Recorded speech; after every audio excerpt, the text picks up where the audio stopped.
శ్రీశైలేశదయాపాత్రం ధీభక్త్యాదిగుణార్ణవం యతేంద్రప్రవణం వందే రమ్యజామాతరం మునిం రమ్యజామాతృయోగీంద్రమాత పాదరేఖామయం సదా తదా యత్తాత్మసత్తాదిం రామానుజమునిం భజే. శ్రీమదచ్యుత షడగోపేతరాజవరస్వాచార్యేభ్యో నమః. భగవద్బంధువులారా,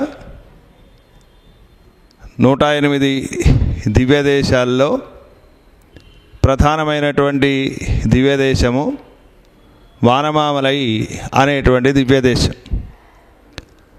ఈ దేశానికే తోతాద్రి అని, అలాగే శ్రీవరమంగళ నగర్ అనేటువంటి 2 దివ్య నామములు కూడా ఉన్నాయి. ఇక్కడ లక్ష్మీదేవికి ప్రధానమైనటువంటి స్థానము, పురుషకార్య స్వరూపిణి అయినటువంటిది. ఆ లక్ష్మీదేవితో వేంచేసి ఉన్నటువంటి స్వామి దేవనాయక పెరుమాళ్. తెన్నాచార్య సాంప్రదాయంలో ప్రధానమైనటువంటి క్షేత్రం ఇది. మనవాళ మహామునులు ఈ క్షేత్రంలో తెనకలై సాంప్రదాయానికి సంబంధించినటువంటి మఠాన్ని ఏర్పాటు చేశారు. దానికే వానమామలై మఠం అని ప్రసిద్ధి. అందువల్ల కేవలం దక్షిణ భారతదేశంలో ఉన్నటువంటి వారే కాకుండా యావత్ ప్రపంచంలో ఉండేటువంటి తెన్నాచార్య సంప్రదాయ నిష్ఠులందరికీ కూడా ప్రధానమైనటువంటి క్షేత్రము, నిత్యము కూడా అనుసంధానం చేసుకోవలసినటువంటి ప్రధానమైనటువంటి క్షేత్రం ఈ వానమామలైనటువంటి దివ్యక్షేత్రము. ఈ దివ్యక్షేత్రంలో స్వామికి అనేకమైనటువంటి ఉత్సవాలు నిర్వహిస్తూ ఉంటారు. ఆ సందర్భంలో రథోత్సవాన్ని కూడా నిర్వహిస్తూ ఉంటారు. రథస్థం కేశవం దృష్ట్వా పునర్జన్మ న విద్యతే అనే ప్రమాణం. ఆ స్వామిని రథస్థం, రథములో ఉన్నటువంటి వాడిని. రథము అంటే ఇక్కడ శరీరము, శరీరంలో ప్రధానమైనటువంటి భాగం హృదయము. ఎవరి యొక్క హృదయం లోపల మనసులో కనుక పరమాత్మ ఏం చేసి ఉంటాడో అలాంటి వారికి మళ్ళీ పునర్జన్మ ఉండదు అని శాస్త్రం చెబుతోంది.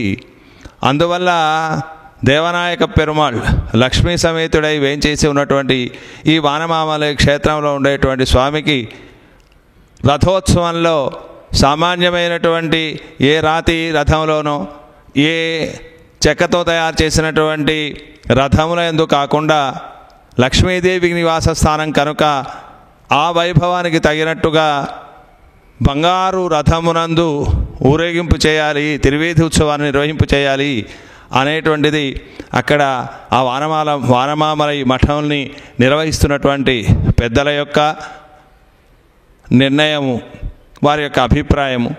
దాన్ని అనుసరిస్తూ అక్కడ ఉండేటువంటి సాంప్రదాయాన్ని, తెన్నాచార్య సంప్రదాయంలో ఉన్నటువంటి వారు కానీ, అభిమానులైనటువంటి వారు కానీ స్వచ్ఛందంగా ఈ బంగారు రథాన్ని నిర్మించడానికి ప్రయత్నం చేస్తున్నారు, కృషి చేస్తున్నారు. అందరి ద్వారా విరాళములను సేకరించి తద్వారా ఈ రథాన్ని నిర్మిస్తున్నారు. ఇందులో సమర్పించినటువంటి ప్రతి రూపాయి కూడా, ఎంత ధనం సమర్పించినా అది కేవలం రథాన్ని నిర్మించడంలో దాన్ని ఉపయోగిస్తారు. ఇప్పటివరకు చాలా భాగం పూర్తయింది, ఇంకా కొంత భాగాన్ని పూర్తి కావలసి ఉన్నటువంటిది. దానికోసమని స్పాన్సర్స్, అంటే ఎవరైతే పరమాత్మకు మన యొక్క ధనాన్ని కైంకర్య రూపంలో సమర్పించాలని భావిస్తుంటారో, ఎవరైతే తమ జన్మను సార్థకం చేసుకోవాలనుకుంటారో అలాంటి వారికి ఇది మంచి అవకాశము. ఈ సందర్భంలో కనుక స్వామికి మనం ఈ కైంకర్యాన్ని సమర్పించినట్టయితే మనం సంపాదించినటువంటి ధనానికి కానీ, ఐశ్వర్యానికి కానీ, మన యొక్క జన్మకు కానీ సార్థకత ఏర్పడుతుంది. అంతేకాకుండా ఇక్కడ కొంతమంది స్వచ్ఛంద కార్యకర్తలు 108 మంది తమంతట తాముగా ఈ కైంకర్యం నిరంతరంగా కొనసాగించాలి, నిరాటంకంగా కొనసాగించాలి అని వారు 1008 మార్లు విష్ణు సహస్రనామ స్తోత్ర పాఠాన్ని నిర్వర్తిస్తూ ఉన్నారు.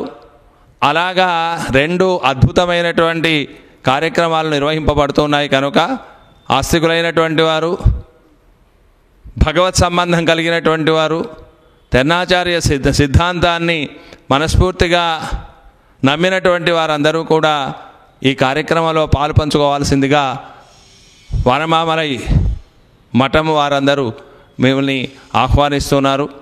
కనుక మీరు మీ యొక్క కైంకర్యాన్ని సమర్పించి